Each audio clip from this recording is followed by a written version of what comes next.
Hello friends, എല്ലാവർക്കും പുതിയ വീഡിയോയിലേക്ക് സ്വാഗതം. ഇന്ന് വന്നിട്ടുള്ളത് വിദ്യാഭ്യാസ വകുപ്പിൽ വരുന്ന ജോലി ഒഴിവാണ്. വിദ്യാഭ്യാസ വകുപ്പിൽ ഹൈസ്കൂൾ അധ്യാപകരെ നിയമിക്കുന്നു. ജില്ലകളിൽ വന്നിട്ടുള്ള ഒഴിവുകളാണ്. അപേക്ഷ ഒക്ടോബർ 3 വരെ നിങ്ങൾക്ക് അപേക്ഷിക്കാനുള്ള അവസരം ഉണ്ടായിരിക്കും. ടൈമില്ല, അപ്പോൾ പെട്ടെന്ന് തന്നെ അതിലേക്ക് അപേക്ഷകൾ സമർപ്പിക്കുക.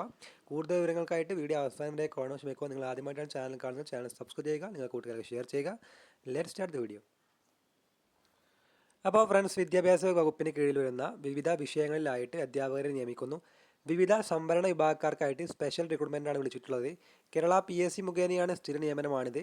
താല്പര്യമുള്ളവർക്ക് ഒഫീഷ്യൽ വെബ്സൈറ്റ് മുഖേന അപേക്ഷകൾ നൽകാം. അവസാന തീയതി ഒക്ടോബർ 3 അതിന് ടെസ്റ്റ് ഗെയിം ഒഴിവുകൾ നോക്കാം.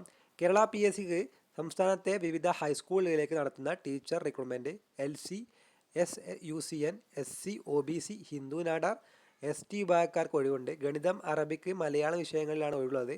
അതേപോലെ തന്നെ കാറ്റഗറി നമ്പർ വരുന്നത് 326/2025 മുതൽ 335/2025 വരെയാണ്. അപ്പോൾ ഇതിൻ്റെ കുറച്ച് ചുരുക്കം കാര്യങ്ങൾ പറയാം. 329/2025 ഹൈസ്കൂൾ ടീച്ചർ അറബിക്കാണ്.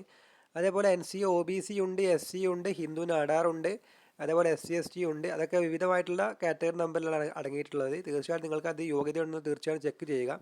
അതേപോലെ ഇതിലേക്ക് വരുന്ന പ്രായപരിധി 18 വയസ്സ് മുതൽ 43 വയസ്സ് വരെയാണ് പ്രായപരിധി നിശ്ചയിച്ചിട്ടുള്ളത്. അടുത്തായി പറയുന്നത് ഇതിലേക്ക് വന്ന യോഗ്യത. കേരള PSC അംഗീകരിച്ചിട്ടുള്ള യോഗ്യത വേണം. വിശദ വിവരങ്ങൾക്ക് ചുവടെ വിജ്ഞാപനത്തിൽ നൽകുന്നുണ്ട്. അതായത് PSC വിജ്ഞാപന കേന്ദ്രത്തിൽ തന്നെ ഉണ്ട്. ഓരോ തസ്തികയിലും ഒഴിവുള്ള വിഭാഗക്കാർക്ക് മാത്രമാണ് അപേക്ഷിക്കാനാവുക. മറ്റ് അപേക്ഷകൾ തള്ളിക്കളയുന്നതാണെന്ന് PSC അറിയിച്ചിട്ടുണ്ട്.